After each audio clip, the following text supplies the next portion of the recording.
a great coach, a great PE teacher, a physio. If somebody looks like you or has been on a similar journey as you, even, can actually give you that sort of dream to say, well, actually, maybe I could do that.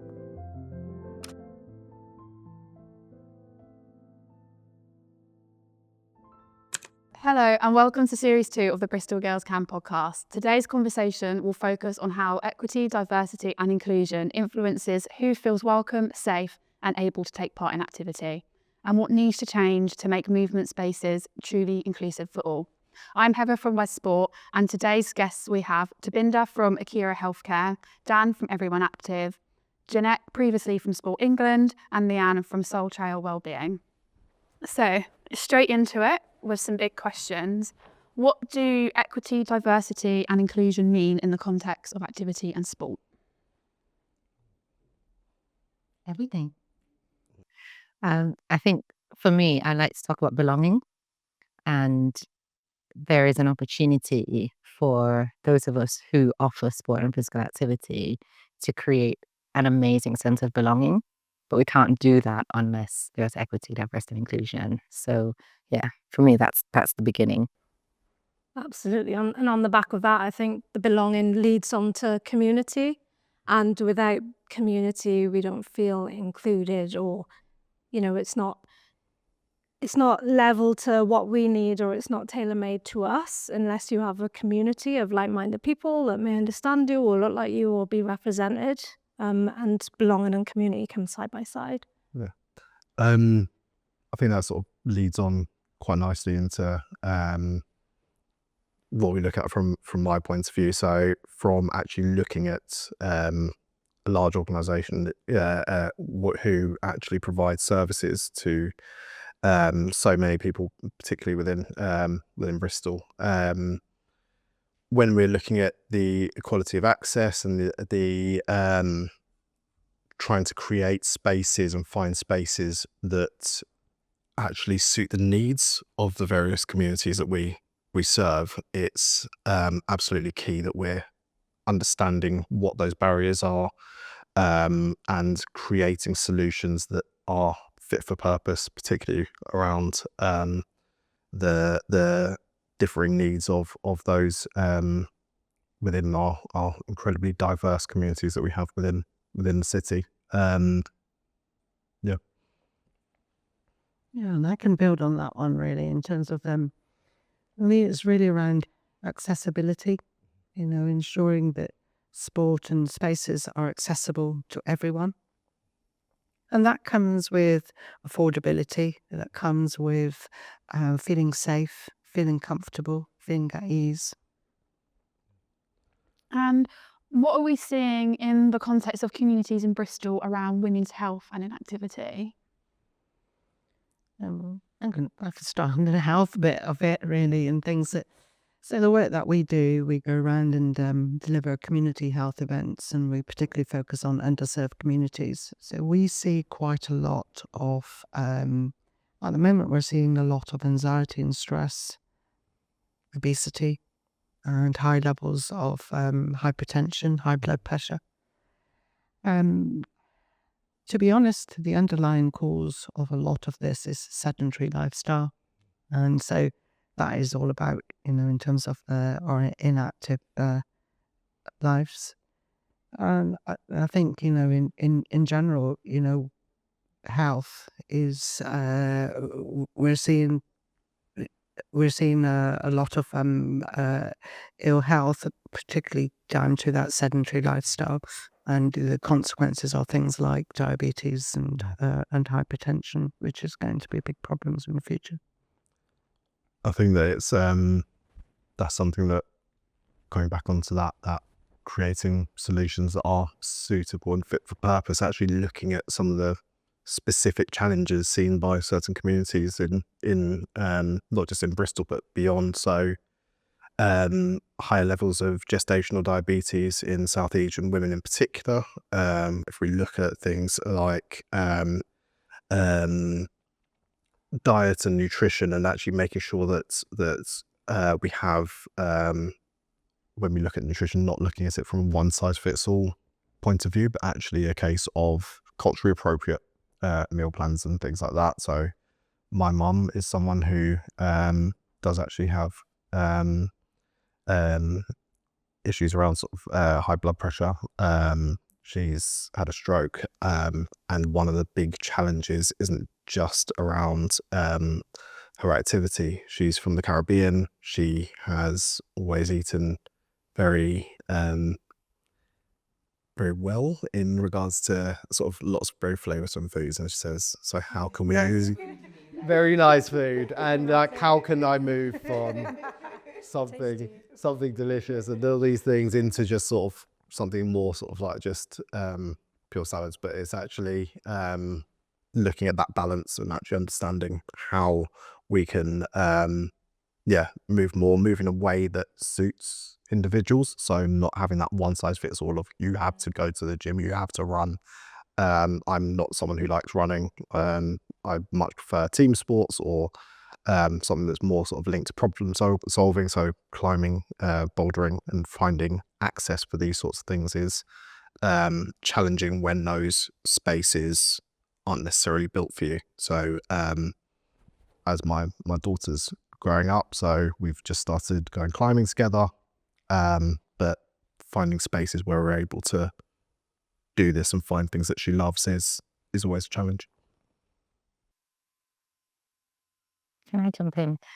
So I live with type 2 diabetes, was diagnosed a couple of years ago. And so that kind of really brought, sort of a stark reminder to me about sort of what our communities face, because I was kind of thinking, I'm not that old. Like, how come I've got diabetes? But I think understanding the context of, sort of how our communities experience certain kinds of illnesses and might have higher prevalence is really important. Um, One of the things that has been really encouraging to me, to slightly flip the script because we're talking about what we're seeing in terms of inequalities, is seeing the amazing leaders in our communities who are really starting to challenge the patterns and norms, and create that momentum within the community. What I think would be really great is if that leadership was recognized more and there was an opportunity to sustain and support that leadership, because I think that is where the solutions are going to come from. Um, and we need to speak up as communities and like say what we need, say what we're experiencing, and we need to support our leaders to do that great work. I mean, being in Bristol, I've lived in Bristol for about 5 years now. I moved from London, and it's a massive move for our family. But I've been really amazed at the quality and the kind of tenacity of community leadership and in the sport and physical activity space. I mean, we've got some of them sitting around the table here, but yeah, just brilliant leadership, which needs to be sustained and supported.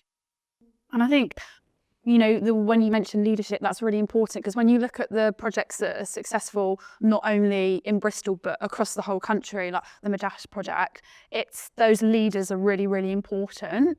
But do we think that the inactivity that we see in these communities is often a symptom of wider inequality? Absolutely. I think it's not necessary, the access and the outdoors and the movement isn't necessarily a reflection of the people within those backgrounds. It's more the environment that they're in and whether that's accessible, whether that's encouraged, whether they have representation through leadership to see themselves able to be in those spaces.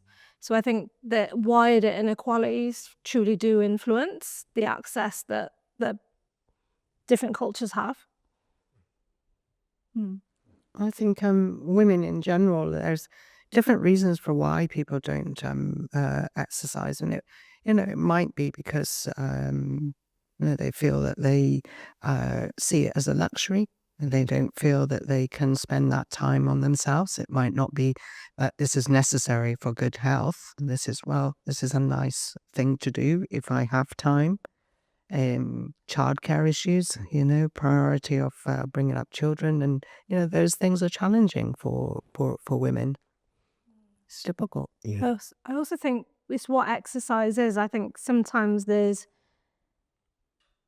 an assumption that exercise means going for a run or playing netball or going to swim laps in the pool, but exercise can be just a regular leisurely daily walk where you sit on a bench and you admire the birds, and then you get up and then you walk back another 10 minutes. I think exercise needs to be seen as sort of person-centered to that individual and what helps with their movement, depending on whether they have health issues, whether it's new to them, whether they have the time, and how they fit that amongst childcare.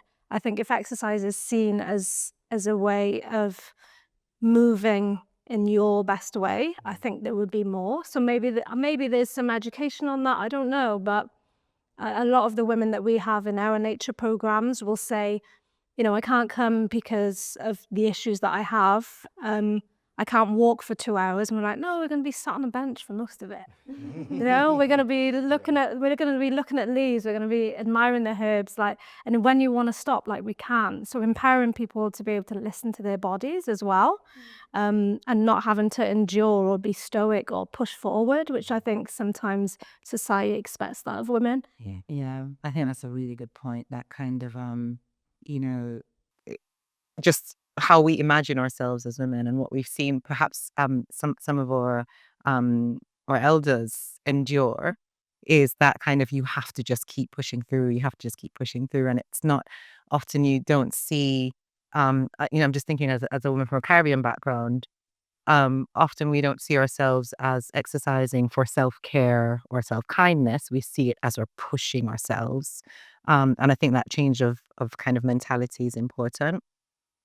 I was going to say about the wider question of inequality.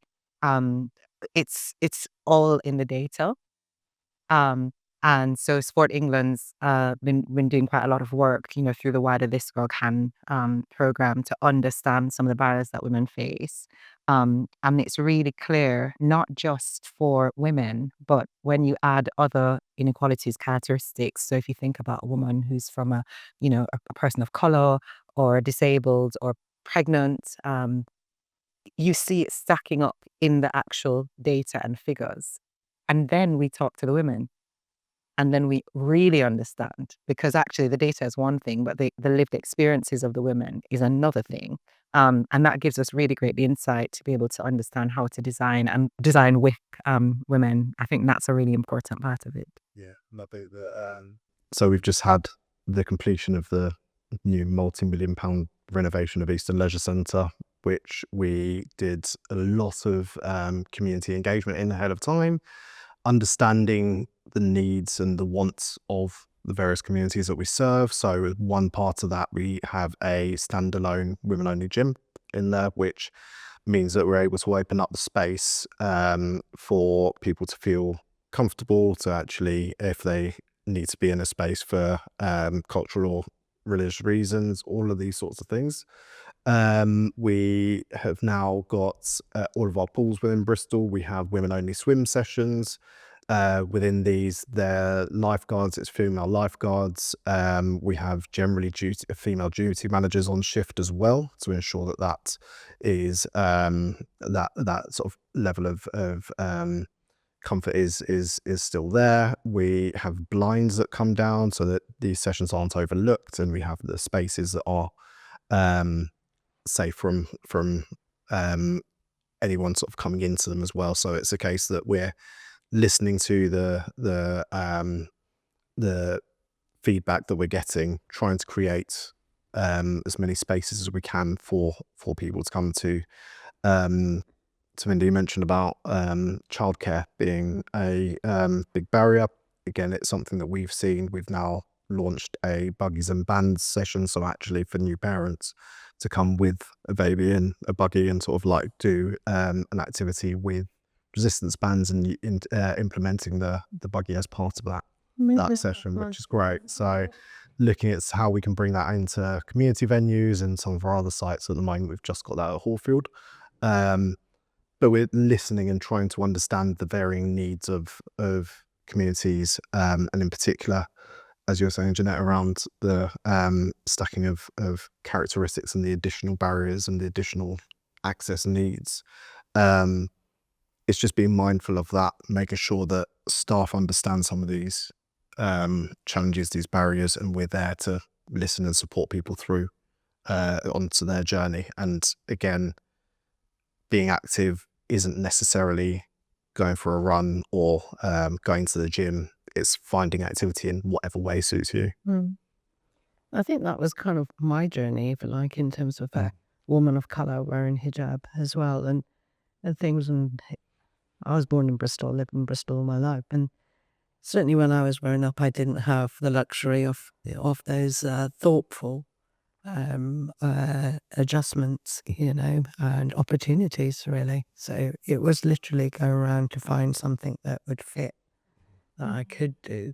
But yeah, Sounds like that really would have made a difference. would have definitely made a difference to me, but it didn't stop me doing exercise. And I think this is where, when you start thinking to see why people don't exercise, some people will push through no matter what, because they want to kind of just find something that fits, that they feel comfortable in, that fits with their cultural beliefs, that fits with their, just that comfort zone, really, in terms of feel comfortable to exercise, whether it is going for a walk, whether it is going for a run, whether it is going into a gym.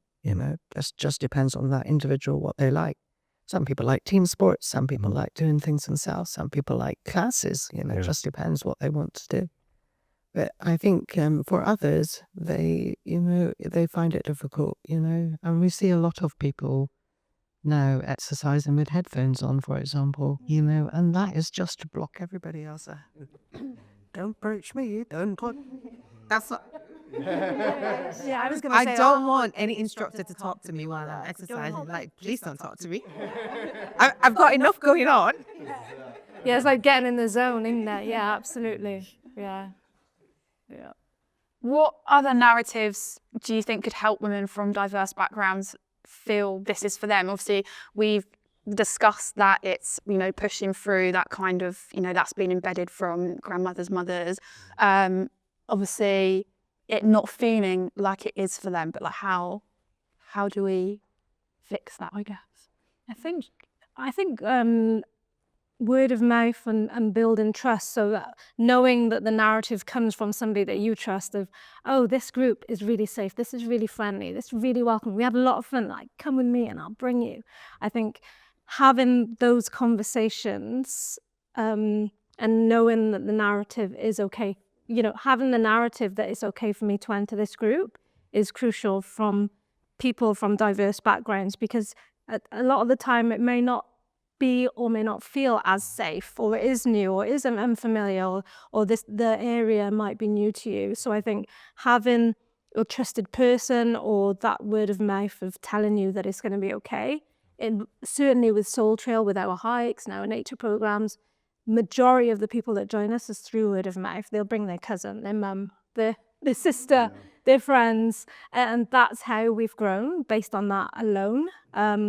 Because it's huge, and you really vouch for what people recommend to you, who you trust, right?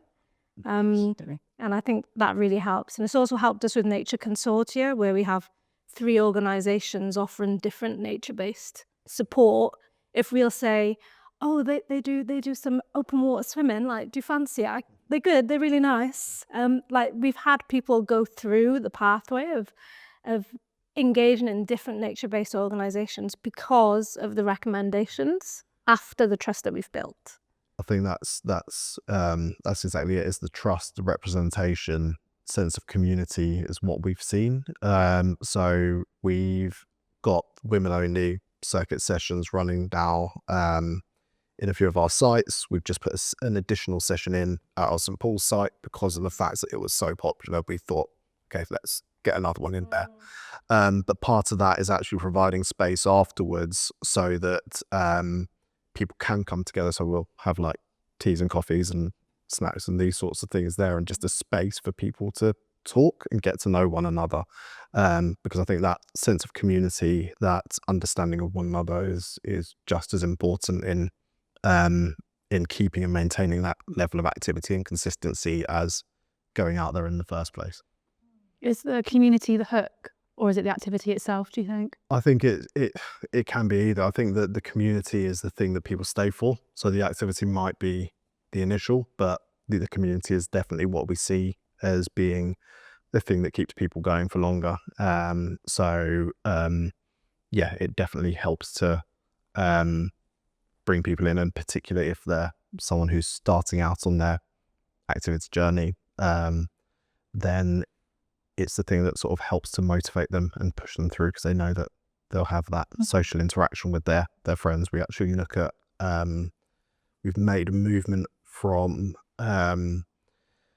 just physical fitness, everyone active, to our 6 pillars of wellness. So actually looking at movement as just being one of those, but then also looking at nutrition, making sure that people are actually consuming what's needed for the activities they're doing, making sure that social wellness being another one. So actually having those interactions with others is absolutely key for whole self wellness, focus on mental health and brain health, recovery, sleep. It's all absolutely key to what we're doing within that journey. So it's and I think that social element is a bit that quite often gets overlooked, and that's what keeps me going to the activities I do. And I think that when I have tried solo activities in the past, and this is coming from a huge place of privilege as a man who did go out for sort of midnight runs for a period of time, it's, even for me in doing that, I couldn't find myself to motivate myself in that way. It was only when I started getting involved with teams in that community that I even found it. So that seems to be, from the feedback, sort of considerably higher amongst women in our women only sessions. I personally think the community is at the crux of what we need and what we do, and everybody wants to belong. It's just the bridge that helps us feel that, whether it's for us, nature, getting outdoors, sport, movement, dance. Like, we all want to be able to share those moments with somebody, or with a community where we feel we belong. And it's not what we're doing, it's who we're doing it with. I think, there's been moments where we've admired a kingfisher fly past and snuff mills, or a robin land on somebody's hand. And of course, it would be amazing if we were on our own, but it just doesn't compare when you have a group of like-minded individuals sharing that with you. And on the back of the programs that we've done, we had one individual saying for the first time in their life, they feel that they belong. And nature was the bridge, but it was the community and the whole group that supported that for her. So I do think, personally, that community is the hook. It's just how you get there. Yeah, I mean, we're kind of wired as people for community. And I mean, to come back again to kind of like statistics and data, but there's a really strong link between social connection and physical well-being, not just mental well-being. So it's something that we should be prioritizing. We should be creating platforms for people to connect. But what strikes me is that connection is really hard if you don't have really great facilitators of that. And that kind of brings me to the workforce. The people who deliver this kind of activity are one of the most important keys to making it happen. And it's not just about the skills of, I can be a walk leader or I can lead a football session. What do you need on top of that to create community? How do you make sure that you can see the people who are coming through, and understand them, get to know their needs, and create an environment where, as a community, you can meet each other's needs? That's a whole nother set of skills. And I think for women, quite often I've noticed that many of the really effective female leaders in sport and physical activity have that community building skill in addition to the technical skill. Okay. So I think that's a big thing for us as a sector to understand, that it's not just about being a good leader of X. It's about being a good community builder, and that's a set of both personal and professional skills that can be developed and that we need to nurture in our groups and in our communities. Absolutely. See, my day job, as you know, I lead the organisation Acura Health, but I also deliver a women's only session at the Empire Fighting Chance boxing gym.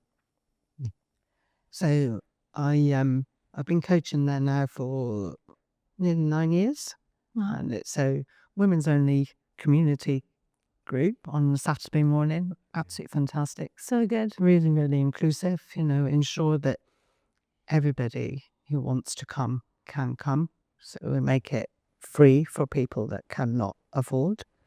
And we obviously, for everybody else, they pay £2 and all that money goes to charity, and I'm a volunteer for the charity and delivering that. So it's about making it happen, ensuring that actually, we're okay. Asylum seekers, they don't pay anything and just come. They need to have their social interactions. They need to build those connections. They need to have those friends. But people come for various reasons. I have a lady in her 70s. She comes in, she's in a wheelchair. Yeah. So we ensure that we can adjust some exercises to include her needs. It just depends on what the needs are, but you create that within that space. But people will come either because they want to just stay fit. They might come because they want to lose some weight. They might come because of anxiety and stress. A whole lot of different reasons. But, we make a joke of it. And sometimes, just say, name your bag, just don't. It's either okay, please, look. A whole hour's of absolute fun, and we say to him, keep going, keep going, keep going, you'll feel good for the rest of the day. And they're just thing, but it's creating that space and that community, like you said, but social interaction definitely is a key reason they keep coming back. And that you're tailoring to meet their needs. Like, you're not just showing, it's not just a women's group, you're finding out what the needs are, you're making it a welcoming space, like you were saying, Jeanette. We're not just representing as women or women of colour. It's the feeling that you get when you're in that community group that makes people come back. And we feel it. We know how it feels when you enter a group and whether it's safe or comfortable. And that's a skill for facilitators to create. And I've been to so many things once and never gone back, just because it's just, if that's not for me. And I wasn't seen when I was there. It's really bad, because one of the reasons I work at home a lot, and I work out in a local neighborhood. It's just, because at the end of the day, speaking personally, I have so many calls on my energy and my resources that spending time trying to get over the barriers in this class so I can get some exercise is not one of the things that I want to do. It's got to give rather than take, right? Exactly. Yeah. Exactly. Yeah. But they see everybody's, the level of exercise that they want to do is different, and you have to allow people to kind of move at that level that fits for them that day, even, for that time, whatever. But it just depends on what they want out of the class, what they want out of the session. So, and that's quite hard to do at times, just to keep it going for everybody, but that is exactly what you have to do, because not everybody wants to move the same way. Especially when you have a group and leaders or facilitators, there's that dynamic risk assessment where you said depending on the time, right? So somebody can show up a certain way and then half hour within a session, things can change dramatically, or the needs can be so far apart from other members of the group, and having to move with that and still meet the needs can be challenging. But it's important for people to feel seen, as you were saying, and to feel understood. How do we co-design these spaces with communities rather than for them? So obviously you've all mentioned that you've gone into spaces and you've not felt seen or heard, and then you've not gone back. How do we make sure our environments don't cause that to happen, that we keep people that come in through the door? I think we need to remind ourselves that they're the experts, as opposed to organizations or leaders coming in and assuming what the needs are. Listen to them, show humility, stay curious, show an openness to learn always as well. Don't just, do a focus group and then, 5 years later, you're still doing the same thing. Yeah. Because that happens. Things change, and we have to keep feeding back to the community and have that constant loop. And we have volunteers or members of Soul that have joined a hike and then have led to become a walk leader or a program manager. We've got someone, a co-director, having that pathway of people that are actually part of the community feeding back and being the voice of what we do, as opposed to us just having our own maybe individual lived experience and just running with that. We've got a whole community and we can't speak on behalf of an entire community. I think having that approach the collaborative approach is really important.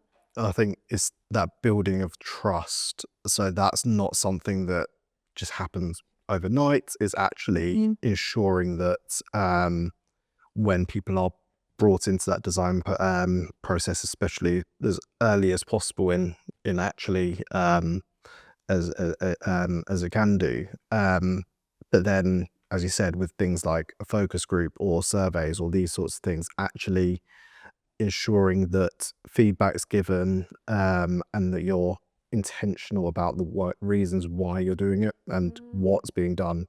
Because if someone's constantly being called upon for their points of view, but then never see any change, then it's Not actioned. there's that Compensated. it all way, 'cause that's compensated. really big.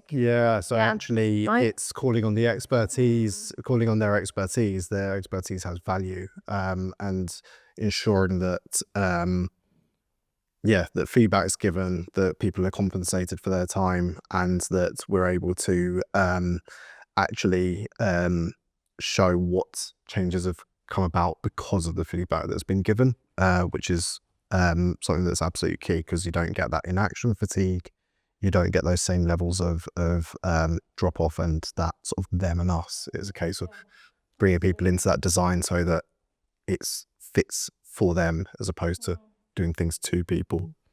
Yeah, I think there's something that most organizations underestimate, and that is how low trust is between institutions and communities. And so it's almost like you're starting in deficit. And so you have to literally build up to ground level. And that takes a lot. It takes time, and it takes dialogue.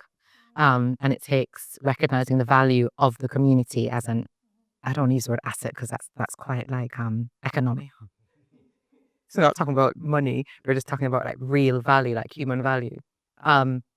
And it takes a while to build that up, and it's easy to lose it. So the attention and the time that you spend talking to people, listening to people, valuing their input, you can't substitute that. There's no real shortcuts to that.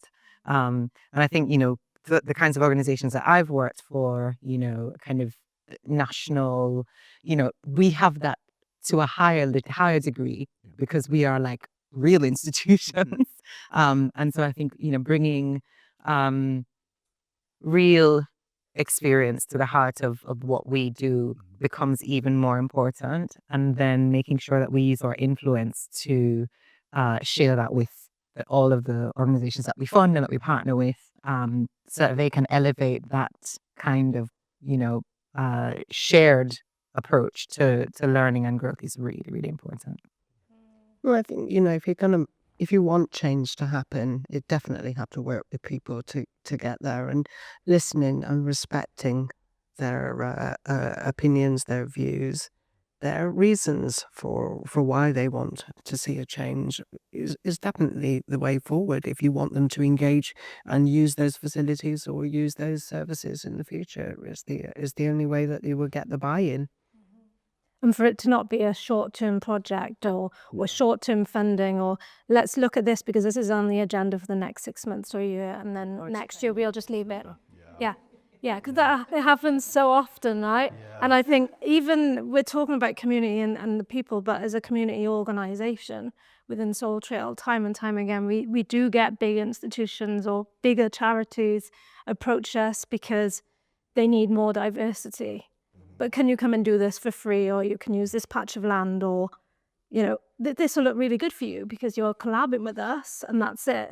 And I think it's important, like you said, with the respect and the mutual understanding and the knowing that we're already in deficit. So can we ensure that this is going to be sustainable and that you're truly invested is really crucial to, I think, have the wins of communities. And it's not a quick thing. Relationships take time to build, and then trust takes a long time to build as well. So I think that's really important with communities and co-designing. Like co-designing means that we're doing it together. But I think the whole, the longevity of the projects and things is really to ensure that that trust and that respect continues past the project, past that, because if you want to have that community element to it, that has to continue. That has to be, well, you made this happen. This is your space, Yeah. Yeah, that legacy. Yeah. Mm. I think it's interesting, isn't it? Because we all know that it's that building that trust and relationship is really important. But like you say, when you get your 3 months pot of funding, it's going to take you 3 to 6 months to build those relationships to then do it. And I think from, I guess, kind of like previously, I guess, a delivery role, it's almost like a tick box sometimes of being like, am I including this person, this person, this person?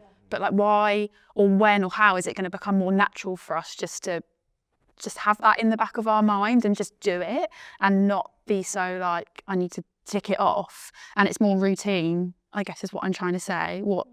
Good Yeah, question. I mean, I think what Tabinda's just said about for the relationship to last beyond the project, because I think the project is one thing, but if you see every project on a continuum of a be deeper, I can't, too many words that I can't say. If you see every project on a continuum of building a deeper relationship, then that's a change of perspective. So it's about reframing the relationship. The relationship is not just about the project. It's not a transaction. It's people. In every relationship, it is a person to person, human to human exchange. And especially when we're talking about things like sport and physical activity, these are human experiences. So for me, I think it's about reframing this idea that a relationship can only happen in the context of a project. Relationships can happen in lots of other contexts, and there is value to be gained by everyone by making sure that we make space to take a little bit more time to ask how someone is, to take a little bit more time to get behind the feedback. So if someone says, that didn't work for me, can we just ask one more question? And that curiosity that we talked about earlier, I think there's so much that can change in our practice that wouldn't cost anything, actually, but maybe a little bit more time. And that, of itself would then build something that's more sustainable, that has a legacy that everyone trusts. Because I think at the moment what we have is this, we need to shift the culture from being transactional to being more relational. And we're struggling with the tools and the practice to do it. And one of the things is, let's not forget, communities talk, right? And that's just it, So if where you see a success, that will actually flow through, it's sideways as well as up and down. Everybody wins. Everything, then that's what it is. It's about, if you want that sustainability, if you want that long project, it really is about ensuring that actually treat people well. Yeah. They remember how you treated them. They remember how you made them feel. Yeah. Yeah. I think that's Empower them. Yeah, and that's one of the challenges with sort of short-term pots of funding, because that's what leads to a lot of this project's work. And then it's sort of like, once that comes to an end, those relationships quite often break down. And I think that there needs to be more of that focus on, as you were saying, building those deeper relationships so that we can actually work collaboratively in the future, because there's so much great work, particularly in Bristol, going on in silos, and people don't know what's going on between organisations, between different community projects and these sorts of things. And so actually breaking down some of those to ensure that we have the right people in the room, that we're building those relationships that do last longer than the short-term projects and the short-term funding. How do we actually use those pots to create something that is sustainable over a long time, so financially sustainable as well as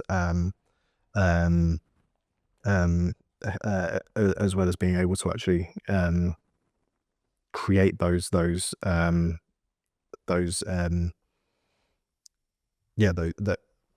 create the foundations that we need to push on beyond. So I think that when we look at funding and that side of things, it brings in its own issues. So we need to just see how we can build on that. I think that's where partnerships come in, as in Because the thing is, when you're from a racialized community, minority community, or whatever within an organization, and you're talking about pots of funding, you've got all these different organizations, and there's only space for one Black-led organization, for example. So you're all competing for this certain pot of funding. So being collaborative amongst communities can sometimes be challenging, and that's where I think partnering can be even stronger. And that's where with the Nature Consortia, we are stronger because we've got 3 different organizations offering nature-based support. And instead of all competing for the same thing and who gets the spot, we come together, we have a stronger offer, we get bigger funds, and we also have that peer support and mentor instead of sort of trying to get one up or trying to get there first. I think there needs more of that amongst diverse communities of like you were saying, empowering and like coming together and everybody wins. I think if there's more partnerships, we have a stronger offer and we grow faster and stronger, and there's just so much more learning amongst different community groups. You see, in the sense of everyone wins, I see that the community needs to win. I think that's what we're all here for, and that's what it's about. It's ensuring that actually people that want to exercise, people that can exercise, that we create a safe and comfortable environment for them to be able to do it.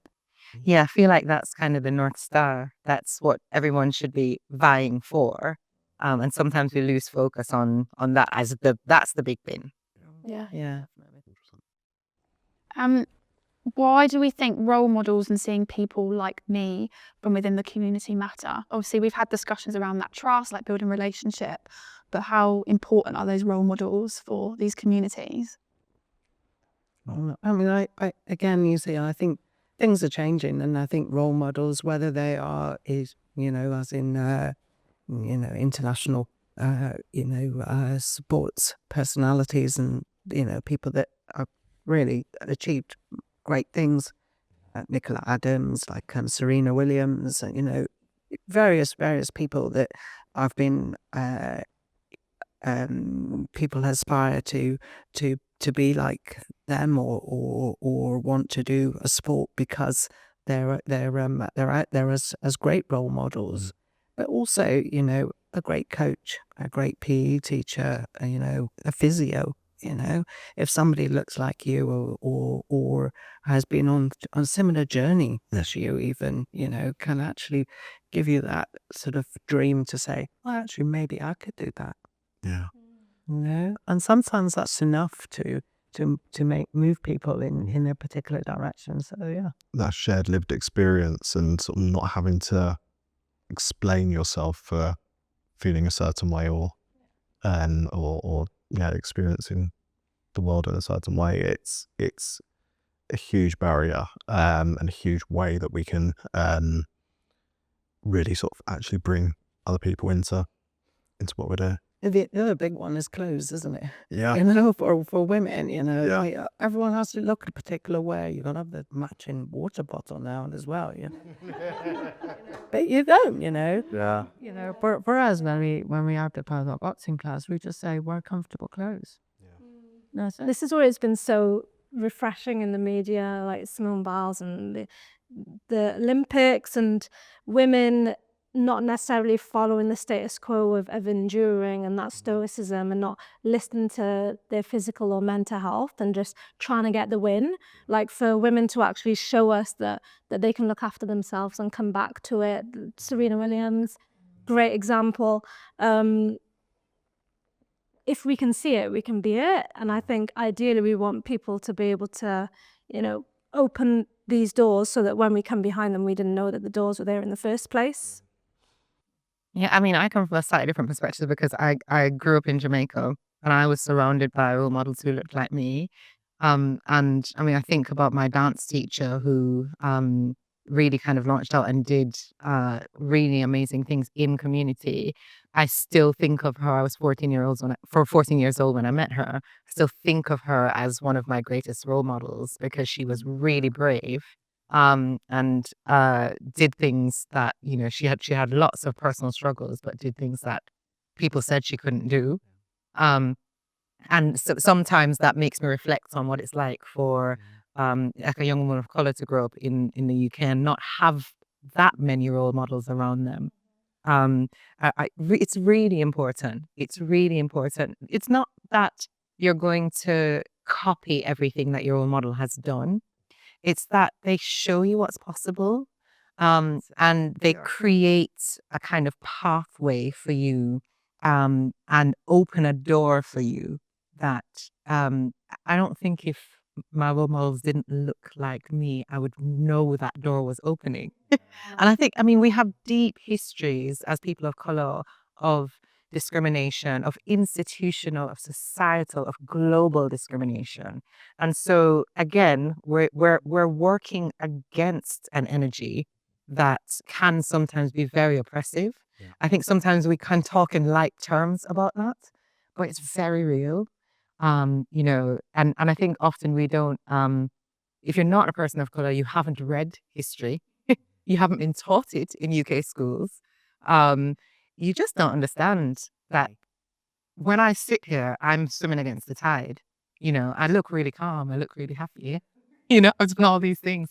But, I need someone to open doors for me and to show me. And that's both role models and allies that need to do that. Yeah. To instill that belief, yeah. right? Yeah. I think about it from the point of view of my daughter. So she's 7-year-old mixed race girl. Was it the studies say that children start to gender certain professions by the age of, was it 5 or 6? And so being very intentional that she has role models and positive role models across the board. She's incredibly active, but there have been comments made in school around, oh, football's a sport for boys and these sorts of things already.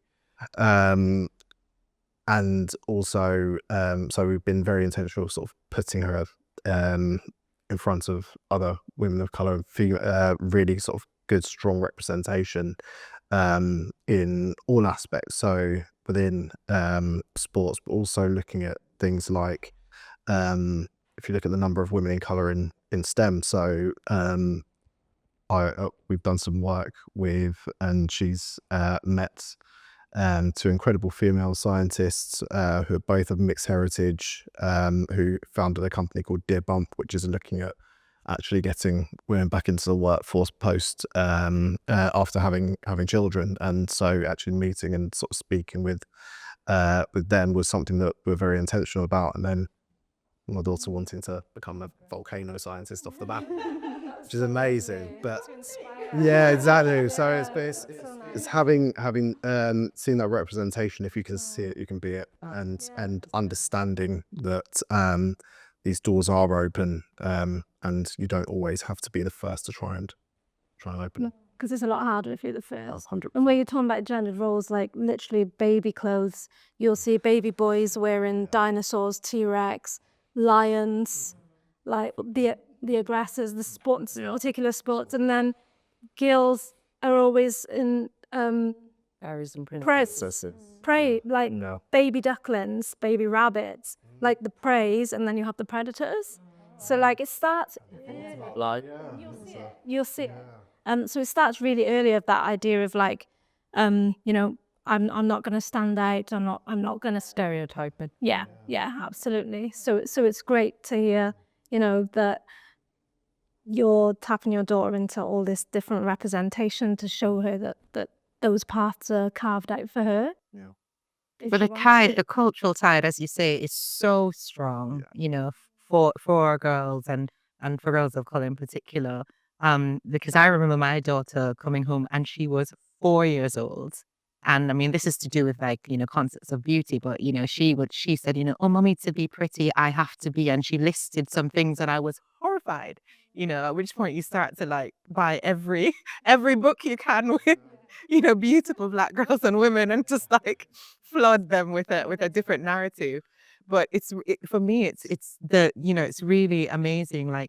It's almost like there's a visual diet that our children and people are exposed to at a really early age that starts to tell them a story that's not true about themselves. And so we have to reverse that story and be constantly creating a counter narrative for them. but not even just us, like as when you're parents, or it's a big task on your own. Yeah. You need like a Yeah. whole Well, community we of need other people as well. we need the whole education system to deal with that. It's a system issue for Just sure. normalizing their lived experience, I think, is something that's key. So my daughter has afro hair, and so even when swimming, having to get specialist swimming hats. So actually, sort of Soul Cat bringing out sort of theirs, and then actually seeing more mainstream brands actually looking at that sort of market, because it's when we look at sort of the clothing, when we look at the equipment, like even now, it's only recently that the first football boots that are actually tailored towards women's bodies as opposed to men's have just been released. It's ridiculous that we're in a world where even So slow, right? data, this is it. It's like it's there's so much catching up we need to do, in particular around just even understanding how we can actually sort of get the most and get the best out of society based on the equipment and things like that that are in place for people. Just going back on that stereotyping in terms of, that stereotyping will tell us that we can fit into certain roles because of our gender. But it's the same, like you said, in terms of subjects at school as well, in terms of STEM subjects. And I remember my eldest saying to me that, eldest daughter saying to me that one of the greatest things that you did for us was to give us the permission to dream. You said to us that we could be whatever we want to be. Yeah. Fortunately, it came back to bite me. Two engineers. That is it. But they did. They wanted to do is really important. They can do whatever they want to do. And our duty is to help them get there. But also do what you want to do yourself, because that's what our modeling is, right? So there was something within that you were doing that would have inspired them. But I think they say, girls can be engineers. Girls can be scientists. Girls can be astronauts. Girls can be, dinosaurs if they wonder.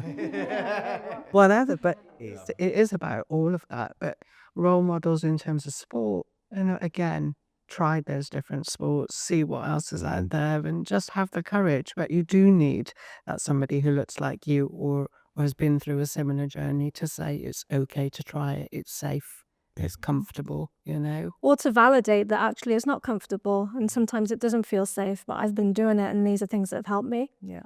To have that shared experience of like, let me like hold your hand. I've been here and these are some of the challenges that I overcome, and I'm gonna support you in overcoming them so that you don't have to figure it out yourself like I did. Yeah, I mean, that's such an important point, because there are many people who, most of our role models, they have experienced harm. And so for them to, it's hard to say this is safe for you to do. We do everything we can to make it safe. Ideally. But that recognition that you have the strength and resilience to face those challenges, but also this is where we need to bring together people's personal experiences and the experiences of communities with decision makers and policy makers, so that we as policymakers, I own it, understand that we need to start doing things differently. We need to be recognizing, where, creating welcoming, inclusive, safe spaces needs to become standard. It shouldn't be the kind of, it should be the rule, not the exception. And that needs to start being, something that is policy, really, rather than, things we have to keep shouting about. Yeah. Yeah, you see, things have come a long way, in terms of we know that. But I think also, like you were saying, that, if change is starting to happen, we are seeing some change in terms of clothing or various things. We're seeing that, but it is really, really slow. Yeah. It's still really slow for what we want. We can see that actually, it's not rocket science. Just get on and just do it, because it just needs to happen. But, it does take a while for things to kind of come through, but you do need to work with people to make that change and to keep that change going. It's slow.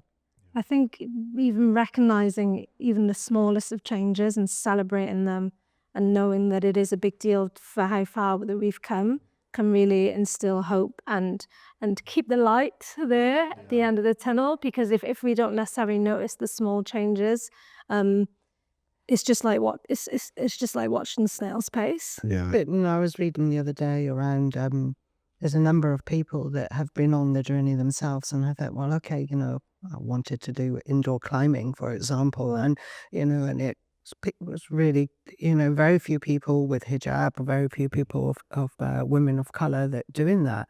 Okay, I need to create a safe place, or I need to create an environment that actually fits for these people. So this is a lady who has set up a climbing wall, for Muslim women, and she has a pop-up in London twice a month. Another one, horse riding, jockeys, very male dominated sport, but this is in Gloucester, we're sort of talking about setting that up. So we're seeing these things happening, but it's usually that we're finding, well, actually, these were our barriers, these were our things that we couldn't find comfortable. So we need to now create a space that feels comfortable for other people. But I see that as a small meal, if you like. It's going to take a long time to build these little pods. But it's also really about that, more of that mainstream, more of that, that whole Big Bang Theory. I think even just you shouting about that though is like, I didn't know that there were those institutions. So I think those organizations doing those incredible things. So that's why it's so important for us to have these conversations and be loud about the people that are making changes, because they're unsung heroes. Like, they're quiet, they're doing all the hard work, and nobody knows about them. And the more that we raise awareness on the difference that people are making, the more we can lean into that representation or feel inspired by them. Even my journey in terms of boxing, and things. So when I was boxing, I was thinking, okay, this feels okay or whatever. But there was possibility of the class not continuing because of the female coaches not being around. So I went straight to the CEO and said, look, this can't stop. Things. And he said, okay, you happy to do your coaching qualification? I went down that journey. Okay, thing. And I said, but this has to be a community class. I'll do it as a volunteer. And we're still continuing. But I'm continuing not only for myself, but for the community. That's huge though, isn't it? But also it's amazing that the CEO listened to you. Not amazing. It's right that the CEO listened to you. Because it's not always the case. Yeah. His response to me was, this is a community space. Yeah. And you're part of the community, so let's create it. And that's what he said to me, and totally, that's who he is. So. With a true understanding of what community means as well. Yeah. Amplifying your voices to ensure that you feel heard and listened to and actioned upon. That's what true allyship is. It's actually sort of providing that space on that, sort of like using his platform to actually enable you to come across and do it. And the communities. Yeah, for the community. I think that one of the big challenges is around that side of things, that the people who are quite often blazing the trail and first people doing that don't generally see the benefits or the rewards from it. And so it's actually knowing that your legacy is the thing that is really going to have that additional impact. I think if we look at how far things have come in the last sort of 15, 20, 30 years, and celebrating those sort of like those small wins and the progression, I think that that's what we need to do. Look at that big picture. It's like, oh, there's still so far to go, but look at how far we've already come, and it makes things look a bit more manageable. And us actually striving to get to that next step. Yeah, and then learning also from what we've done, because I think one of the mistakes that can be made is that something good happens, we don't actually take the time to reflect and learn, why did that work? How can we?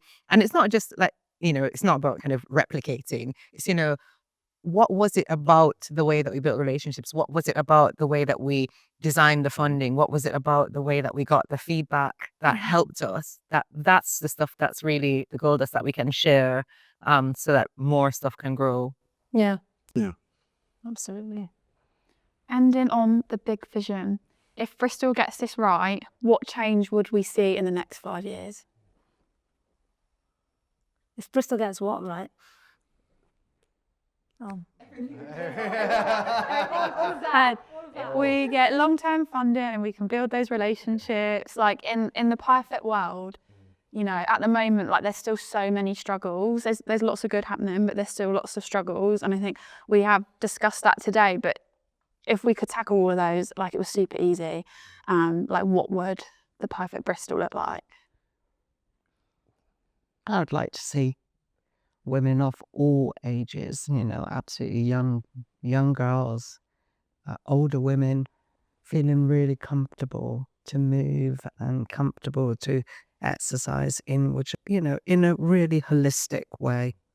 And that's what I would see as being the standard that I would want to aim for. It would be just feel comfortable in your own skin, in, whatever clothing you want to wear, whatever, but just keep moving and stay healthy. That's what I'd like to see. I'd like to see a health change, a move towards activity and ensuring that people remain healthy for a long, long, long time. I think that's exactly what I was gonna say around sort of the NHS shift to actual community-based preventative care. So actually having more people active for longer periods, and in particular, breaking down some of those health inequalities seen by women and seen by women of with sort of like intersecting characteristics. I think that we will see a breakdown in some of those health inequalities that we see, and we'll see women living healthier for longer and people living healthier for longer. I think for me, for women to have autonomy and choice over what feels good for them, but also more collaboration, more partnerships, more organizations that are community-led and representing the people who they support, but for them to be sustainable and for them to continue the delivery and the services that they offer, is something that I would really like to see, thus reducing health inequality. Yeah.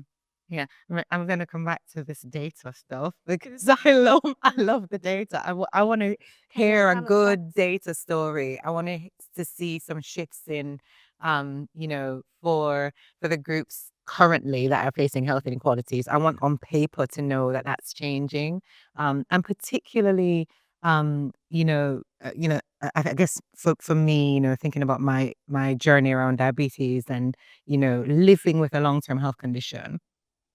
Doesn't have to be life limiting. And I think communities understanding that and us being able to advocate for our communities to be healthier and happier and to live and thrive. And having good stories of that change. I think that's what I'd like to see. Yeah. I'd like to also see a celebration of those good stories as well. I think, we don't do enough of that.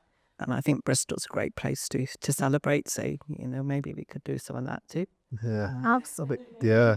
And that collaboration, I think it sort of helps to feed into that more cohesive sort of society, and actually having a more united and unified sort of like view of our society, and a lot more comfortable spaces for all.